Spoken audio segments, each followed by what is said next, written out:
Hello दोस्तों, देखिए जो कि कल जो रह गया था वहाँ पे फिर वहाँ से अगला लेसन चालू करते हैं जहाँ की अभी तक में वहाँ लॉन्ग वीडियो बन सकता था, इसीलिए यहाँ तक क्लियर कर लिया गया था। सर्वोच्च न्यायालय के कुछ न्यायाधीश तक क्लियर कर लिया गया था।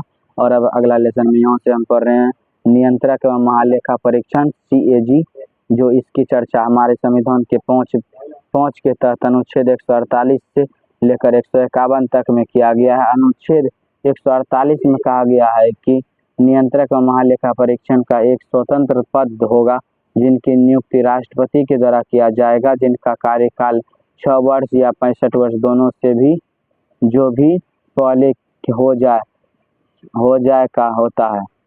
CAG का राष्ट्रपति के प्रसार पर्यटन नहीं होता है, क्योंकि इनको हटाने के लिए संसद के दोनों सदनों में विशेष समूह बहुमत के द्वारा प्रस्ताव को पारित किया जाता है।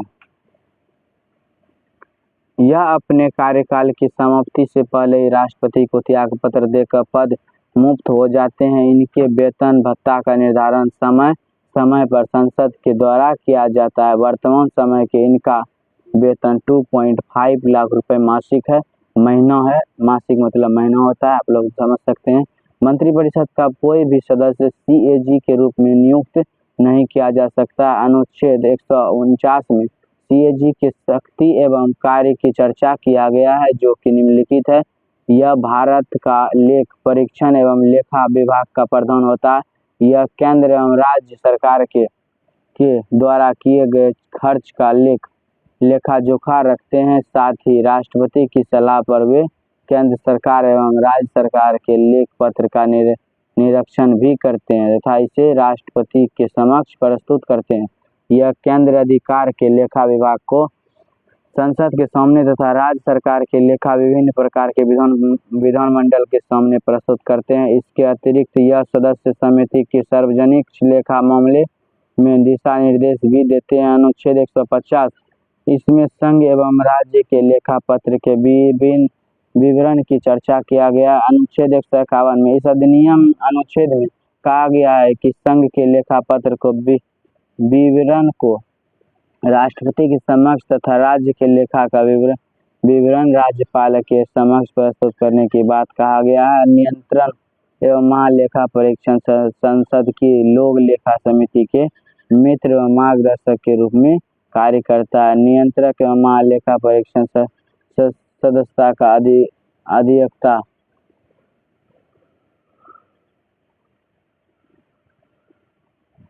होता है। नियंत्रक और महालेखा परीक्षण की संसद की अधिवक्ता होता है। इसी प्रकार माध्यम से चर्चा के रूप में लेखा परीक्षण करता है। इस तरह का वह केवल संसद के प्रति जिम्मेवार होता है। अब अगला लेसन यहाँ से पढ़िए।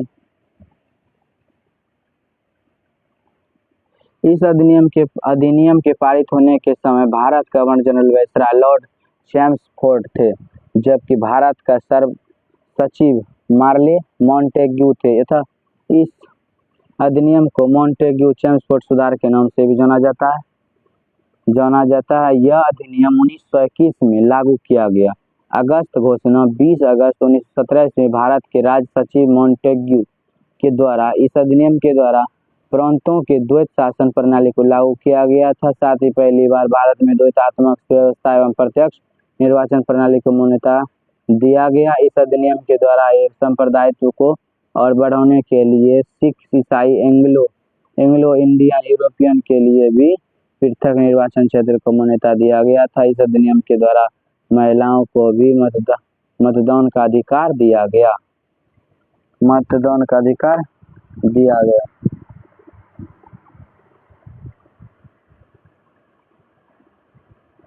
संप्रदाय महत्व अधिकार दिया गया। इस अधिनियम के द्वारा महिलाओं को मतदान का अधिकार दिया गया। इस अधिनियम के द्वारा प्रांतों में अशांति उत्तरदायी शासन व्यवस्था रखी गई थी और इसके अंतर्गत प्रांतीय शासन को 2 भागों में बांट दिया गया। आरक्षित विषय प्रशासन, हस्तांतरित विषय प्रशासन। आरक्षित विषय रक्षा, न्यायालय के वित्त, पुलिस एवं विदेश मामले में सिंचाई, बिजली, अकाल सहायता पर कानून बनाने के लिए गवर्नर जनरल को कार्य करने की परिषद का अधिकार दिया गया था। हस्तांतरित विषय पर विषय के विभाग इत्यादि पर कानून बनाने के लिए लोक मंत्री को उत्तरदायित्व बनाया गया। इस अधिनियम को वर्ष 1918 में प्रकाशित किया गया था और इसे अंतिम रूप से 1921 में लागू किया गया। कब किया गया? 1921 में। बनाया कब गया? 1918 में, 3 साल बाद। इस अधिनियम के द्वारा प्रांतों में द्वैत शासन प्रणाली को 1 अप्रैल 1921 को लागू हुआ था, जो कि 1 अप्रैल 1937 ईस्वी तक चलता रहा था। इस अधिनियम के पश्चात ही एडवोकेट समिति की सिफारिश के आधार पर आम बजट के रेल बजट को 1924 से 25 में अलग कर दिया गया। साथ ही 1926 में भारत में लोक सेवा आयोग पब्लिक सर्विस कॉमन का भी गठन किया गया। केंद्रीय संविधान सभा के प्रथम अध्यक्ष बने थे सर फ्रेडरिक हाइट। केंद्रीय विधानसभा के प्रथम उपाध्यक्ष थे सच्चिदानंद सिन्हा और केंद्रीय विधान परिषद के प्रथम भारतीय अध्यक्ष विठल भाई पटेल थे। साइमन कमीशन का बात आ गया 1919 में। आइए अब साइमन कमीशन क्या कहना चाहता है? साइमन कमीशन 1919 के अधिनियम के अनुसार इस अधिनियम के द्वारा अस्थायी संस्थाओं की प्रश्न समीक्षा हेतु 10 वर्ष तक बाद में एक समिति का गठन किया जाना था। तत्कालीन ब्रिटेन एवं भारत के परिस्थिति से प्रभावित होकर ब्रिटिश सरकार ने 1919 के अधिनियम की समीक्षा करने के लिए 1927 ईस्वी में एक आयोग का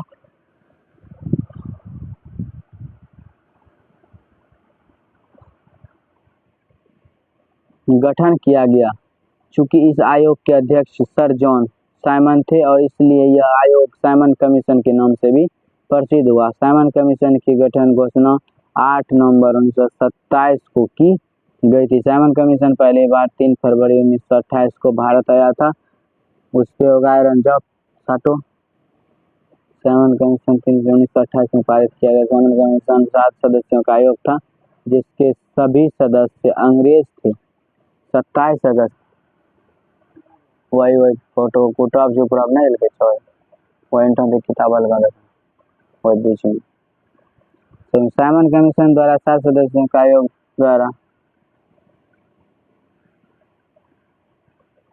खत्म चाहता हूँ हमारा यहीं जल फिर वाला जो किताब का तरी में टेंशन देख बीच में उन्ना हटाया था नहीं चाहे तो देखा हमारे 1900 साइमन कमीशन भारत सदस्य का आयोग था, जिसके सदस्य में अंग्रेजी थे। 27 मई 1930 को साइमन कमीशन ने अपना रिपोर्ट प्रस्तुत किया। साइमन कमीशन द्वारा रिपोर्ट प्रस्तुत किए जाने से पहले ही वायसराय ने यह घोषणा की थी कि साइमन कमीशन की रिपोर्ट पर विचार करने के लिए लंदन में गोलमेज सम्मेलन का आयोजन किया जाएगा।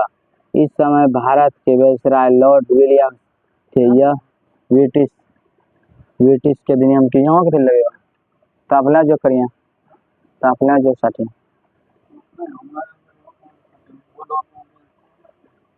सदस्य के द्वारा अधिनियम को पारित किया गया था। 1936 में अश्रृंखला रूप से अधिनियम के द्वारा लागू किया गया था। इस अधिनियम के द्वारा ये प्रांतों में स्वायत्तता दे दी गई थी। केंद्र में द्वैत शासन प्रणाली को लागू किया गया। इस अधिनियम के द्वारा प्रांतों को पूर्णतः उत्तरदायित्व शासन व्यवस्था चलाने की अनुमति दे दिया गया। इसके द्वारा 1937 ईस्वी में निर्वाचन किया गया कि जिसमें कि भारतीय राष्ट्र कांग्रेस को बहुमत मिला, किंतु 1939 ईस्वी में पुनः सरकार गिर गई। 1939 बहुमत गिर गई। 1939 में पुनः सरकार गिर गई और 1935 के अधिनियम के द्वारा भारत में पहली बार इसके आयोग की नियुक्ति की गई थी।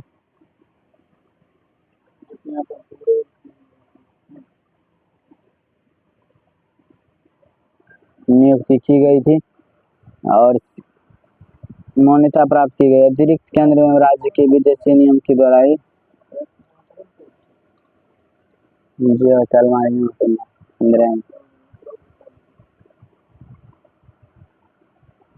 संघ सूची, जिसमें देखिए आपको अधिनियम के द्वारा 4 सूचियों की चर्चा की गई। कितनी सूचियों की चर्चा की गई है 4। इस अधिनियम के द्वारा 4 सूचियों की संघ सूची में जिसमें 59 विषय को रखा गया, राज्य सूची में इनमें 54 विषयों को रखा गया और समवर्ती सूची में 36 विषयों को रखा गया। इस शेष विषयों को अपशिष्ट सूची में डाल दिया गया, जिस पर कि कानून बनने का अधिकार लागू किया गया। हिट हो गया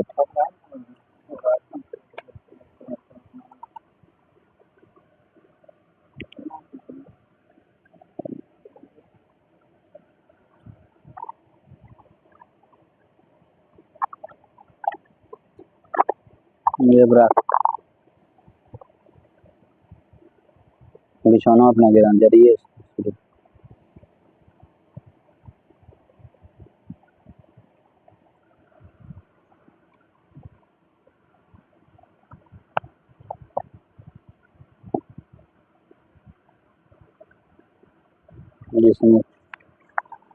जिसमें आप लोग देख सकते हैं 4 सूचियों के बारे में हो गया। अभी एक पेज और बचा हुआ है और अभी 2 पेज और बचा हुआ है। देखिए इनको तुरंत क्लियर कर लेते हैं हम लोग। 11 मिनट हो गया। किसी भी सदस्य में प्रस्तुत किया जा सकता है, जबकि विधायक को पहली बार वांछित राज्य की विधानसभा में प्रस्तुत किए जाने में दोनों सदस्य के पारित विधायक को राज्यपाल की स्वीकृति देने के लिए भेजा जाता है। राज्यपाल की स्वीकृति मिल जाने के बाद कुछ विधायक अधिनियम में कानून में बदल दिए जाते हैं। धन विधायक को छोड़कर शेष अन्य विधायक राज्यपाल विधानसभा को पुनर्निर्वाचन के लिए भेज दिए जाते हैं। धन विधायक को राज्यपाल के द्वारा विचार के लिए इसलिए नहीं भेजा जाता है क्योंकि वह विधानसभा में राज्यपाल की पूर्व अनुमति से भी प्रस्तुत किया जाता है। धन विधायक के संबंध में विधानसभा को वरीयता दिया गया था, जबकि शक्ति दिया गया कि विधान परिसभा के द्वारा धन विधायक को पारित केवल 14 दिन का शक्ति दिया गया है, अर्थात विधान परिषद को 14 दिन के अंदर अपने सिफारिश के साथ धन विधायक को विधानसभा में लौटाना पड़ता है। ऐसा नहीं करने पर उस धन विधायक को विधान परिषद से पारित समझा जाएगा। अनुच्छेद 198 इसमें कहा गया है कि धन विधायक की प्रक्रिया के संबंध में चर्चा किया गया कि अनुच्छेद 199 में जिसमें राज्य के विधान परिषद को परिभाषित किया गया और संविधान के अनुच्छेद 202 में राज्य सरकार के वार्षिक वित्तीय विवरण की चर्चा किया गया, जिसमें कि जो राज्यपाल की अनुमति से राज्य के वित्तीय मंत्री के द्वारा विधानमंडल में प्रस्तुत किया जाता है। संविधान के अनुच्छेद 212 में कहा गया है कि विधानसभा परिषद की किसी भी कार्यवाही को न्यायालय में नहीं लगाया जा सकता है। अनुच्छेद 213 में जिसमें राज्यपाल के अध्यादेश की चर्चा किया गया। विधानमंडल के संबंधित प्रमुख अनुच्छेद 168 में विधानमंडल की संरचना, अनुच्छेद 169 में विधान परिषद का सृजन समापन किया जाता है, अनुच्छेद 170 में विधान की संरचना की जाती है, अनुच्छेद 171 में विधान परिषद की संरचना, अनुच्छेद 172 विधानमंडल के सदस्य की अवधि, अनुच्छेद 173 में सदस्य की योग्यता अहता, अनुच्छेद 174 में अनुच्छेद में कहा गया है कि राष्ट्रपति विधानमंडल को सत्र को बुलाते हैं, इसके कुछ समय के लिए स्थगत गण करते हैं और विधान परिषद को भंग कर सकते हैं। अनुच्छेद 175 में सदस्य के निर्देश भेजन का अधिकार है। अनुच्छेद 176 में कहा गया है कि राष्ट्रपति को विधान परिषद के प्रथम सदस्य की बैठक को नवनिर्वाचित अनुच्छेद 177 अनुच्छेद में मंत्रिपरिषद में महाधिवक्ता का सदस्य के बारे में विशेष अधिकार दिया गया। अनुच्छेद 178 में इस अनुच्छेद में विधानसभा के अध्यक्ष एवं उपाध्यक्ष की चर्चा किया गया। अनुच्छेद 179 में अध्यक्ष एवं उपाध्यक्ष का त्यागपत्र था। अनुच्छेद 180 में कहा गया है कि विधानसभा के अध्यक्ष का पद खाली रहने पर उनके कार्यों का संचालन विधानसभा के उपाध्यक्ष के रूप में किया गया। अनुच्छेद 181 में कहा गया है कि जब विधानसभा अध्यक्ष का हटाने के संबंध में प्रस्ताव लंबित होता है तो उस स्थिति में वह विधान परिषद के पीठासीन अधिकारी नहीं होता है। अनुच्छेद 182 अनुच्छेद में विधान परिषद एवं सभापति का उपसभापति के नियुक्ति की बात की गई है। अनुच्छेद 183 राज्यसभा एवं उपसभापति का त्यागपत्र करता है। अनुच्छेद 184 मिस अधिनियम के द्वारा कहा गया है कि विधान परिषद के सभापति की उपस्थिति में उपसभापति के द्वारा उनके कार्यों का संचालन किया जाता है। अनुच्छेद 185 जबकि विधान परिषद के सभापति को हटाने के संबंध में प्रस्ताव लंबित है, जो कि उस स्थिति में सभापति विधान परिषद का पीठासीन अधिकार नहीं होता है। अनुच्छेद 186 में सभापति एवं उपसभापति अध्यक्ष का वेतन एवं भत्ता जारी रहता है। अनुच्छेद 187 विधानमंडल का सचिवालय अनुच्छेद 188 का अनुच्छेद 59 तक क्लियर।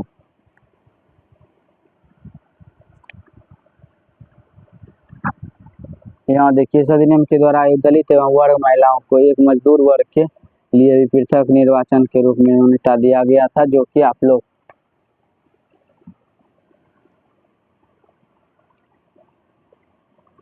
इस अधिनियम के द्वारा दलित वर्ग, महिला एवं मजदूर वर्ग के लिए भी पृथक निर्वाचन को मान्यता प्राप्त दिया गया। मुद्रा एवं सिक्का साख एवं पर नियंत्रण रखने के लिए आरबीआई की स्थापना किया गया, जिसके पहले गवर्नर जनरल एसोसिएशन स्तंभ को बनाया गया था और संघ लोक सेवा आयोग राज्य से लाग लोक सेवा आयोग नियुक्त होकर सेवा आयोग की स्थापना किया गया था। अनुच्छेद 1937 में संघीय न्यायालय की स्थापना किया गया, जिसके लिए पहले मुख्य न्यायाधीश सर मॉरिस गवेलर को बनाया गया था। यह अधिनियम के द्वारा भारत में पूर्ण उत्तरदायी सरकार की स्थापना में मील का पत्थर साबित हुआ, जिसमें कि 391 धाराएं एवं 10 अनुसूचियां थी। इस अधिनियम के द्वारा 11 राज्य में से 6 राज्य बम्बई, बंगाल, बिहार, असम, संयुक्त प्रांत एवं मद्रास एवं द्वैतात्मक व्यवस्था आरंभ किया गया था। हमारे संविधान निर्माताओं ने संविधान बनाने के समय संविधान का लगभग 80% हिस्सा इस अधिनियम के द्वारा लिया गया था। इस अधिनियम के द्वारा भारतीय संविधान का ब्लूप्रिंट कहा गया था और हालांकि इस अधिनियम को जवाहरलाल नेहरू ने कहा कि दालता का एक नया चार्टर था, जो कि अनेक ब्रेक वाला इंजन रहित गाड़ी कहा जाता है। अली जिन्ना ने इस एक्ट को सरा हुआ रद्दी की टोकरी में फेंकने वाला एक्ट कहा गया था। मदन मोहन मालवीय ने बाहरी रूप से जन नियंत्रणवादी एवं आंतरिक रूप से खोखला कहा था। राजगोपालाचारी ने द्वैत शासन से भी बुरा कहा था। क्रिप्स मिशन 1942 द्वितीय विश्व युद्ध के दौरान ब्रिटिश सरकार को क्या क्रिप्स मिशन 1942 क्रिप्स मिशन कब आया?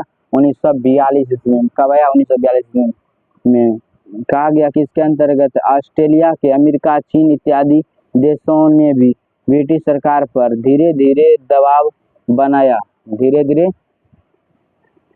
बनाया जा रहा था और जिसके फलस्वरूप 11 मार्च 1942 को अंग्रेजी सरकार ने स्टेफोर्ड क्रिप्स की अध्यक्षता में एक मिशन भेजा, जिसे ही क्रिप्स मिशन कहा गया था। यह मिशन 23 मार्च 1942 को भारत पहुंचा, जिसमें कहा गया कि युद्ध जीतने के पश्चात भारतीयों के लिए संविधान बनाया जाएगा।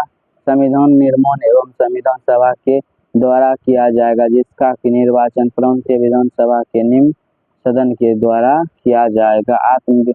महात्मा गांधी ने क्रिप्स मिशन को अस्वीकार करते हुए पोस्ट डेट चेक की संज्ञा दिया गया, जिसे बाद में जवाहरलाल नेहरू ने डूबते हुए बैंक शब्द भी जोड़ दिया गया। क्रिप्स मिशन की असफलता का सबसे बड़ा कारण त्यागने या ग्रहण करने की नीति था। कैबिनेट मिशन 24 मार्च 1946 ईस्वी को भारत आया था। यह त्रिसदनी मिशन था, जिसमें कि मिशन का राज्य सचिव पैथिक लॉरेंस थे, जो कि अतिरिक्त चेम्सफोर्ड क्रिप्स एवं ए.बी.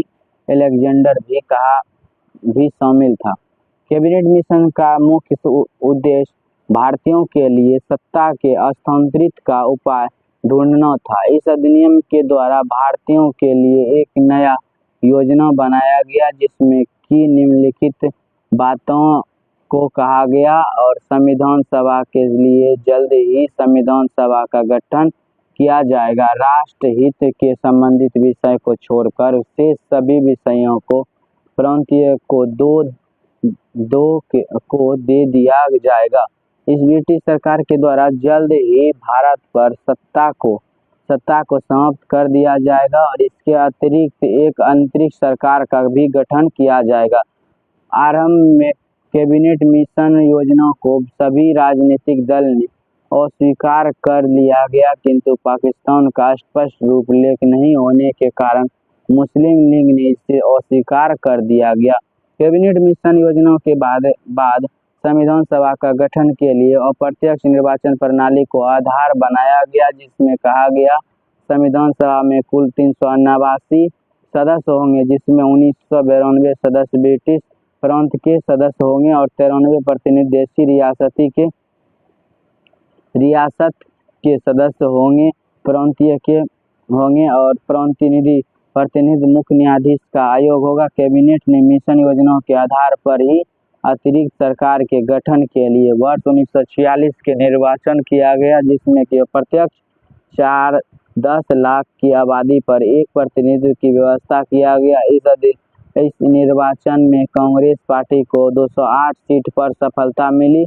कैबिनेट मिशन योजना के तहत एक अंतरिक्ष सरकार के गठन की व्यवस्था की गई थी। कैबिनेट मिशन योजना में एक 14 सदस्यीय अंतरिक्ष सरकार बनाने की व्यवस्था की गई थी, जिसमें कि कांग्रेस के तरफ से 6, मुस्लिम लीग के तरफ से 5, भारतीय ईसाई के तरफ से 1, सिख के तरफ से 1 और फारसी के तरफ से 1 सदस्य होने की बात कहा गया। जवाहरलाल नेहरू के नेतृत्व में भारत में पहली बार 24 अगस्त 1946 को अंतरिक्ष राष्ट्रीय सरकार का गठन किया गया था, जिसमें मुस्लिम लीग की हिस्सा नहीं लिया गया।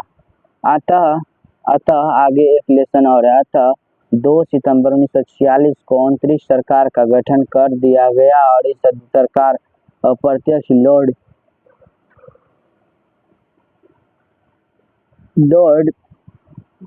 बेवेल को बनाया गया।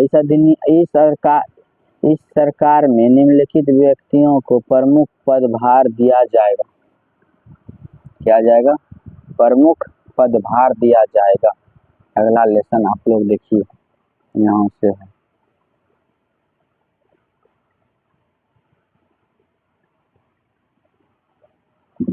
देखिए, इनकी चर्चा हमारे संविधान के 5 भाग के अंतर्गत अनुच्छेद 124 से लेकर 147 तक उल्लेखित है। भारतीय न्याय व्यवस्था में सर्वोच्च स्थान उच्चतम न्यायालय का है।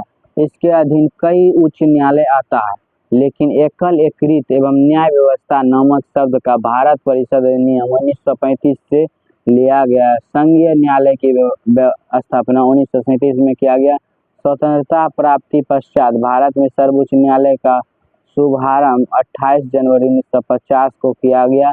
हमारे संविधान के अनुच्छेद 124 के 1 में सर्वोच्च न्यायालय की गठन की चर्चा किया गया है, जिसमें कि कहा गया है कि भारत का एक सर्वोच्च न्यायालय होगा, जिसमें एक मुख्य न्यायाधीश के अलावा 7 अन्य सदस्य होंगे, जो 1 + 7 = 8।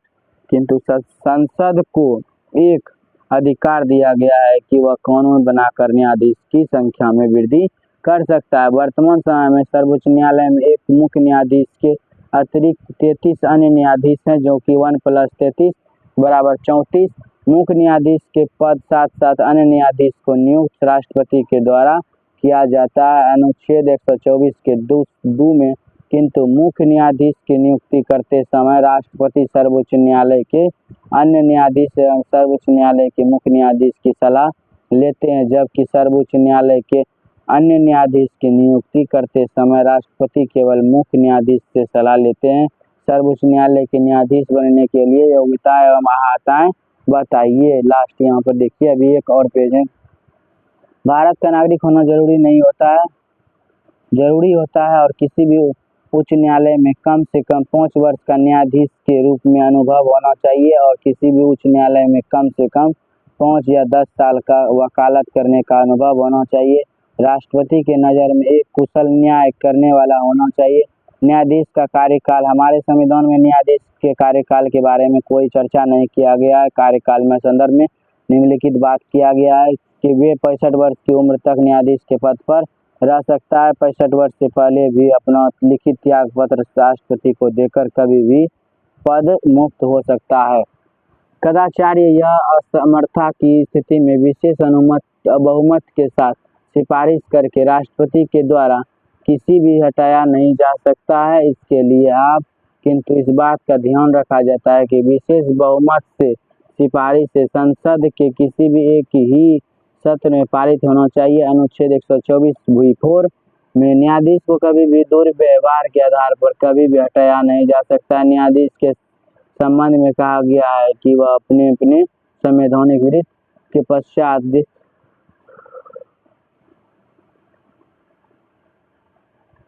देश के किसी भी न्याय के न्याय का कार्य नहीं कर सकता है। अनुच्छेद 125 इस अनुच्छेद में कहा गया है कि न्यायाधीश का वेतन भत्ता सदस्य संसद के किसी समय निर्धारित किया जाएगा। वर्तमान समय में सर्वोच्च न्यायालय के मुख्य न्यायाधीश का वेतन 2.8 लाख रुपए प्रति माह एवं अन्य न्यायाधीश का वेतन 2.5 लाख रुपए निर्धारित किया गया है। किसी भी न्यायाधीश के काल में सामान्यतः वेतन एवं भत्ता के वृद्धि तो किया जा सकता है किंतु कभी भी नहीं किया जा सकता। अनुच्छेद 126 में कहा गया है कि मुख्य न्यायाधीश की अनुपस्थिति के सर्वोच्च न्यायालय का न्यायाधीश में किसी भी एक अन्य राष्ट्रपति के द्वारा कार्य के लिए मुख्य न्यायाधीश के रूप में नियुक्त किया जा सकता है। अनुच्छेद 127 इस अनुच्छेद के संदर्भ में न्यायाधीश की चर्चा किया गया, जिसमें कहा गया है कि यदि सर्वोच्च न्यायालय के न्यायाधीश की जनसंख्या में कमी रहती है तो अर्थात गणपूर्ति एवं कोरम 1/10 का अभाव रहता है तो उस स्थिति में सर्वोच्च न्यायालय के मुख्य न्यायाधीश को एक अधिकार दिया गया है कि वह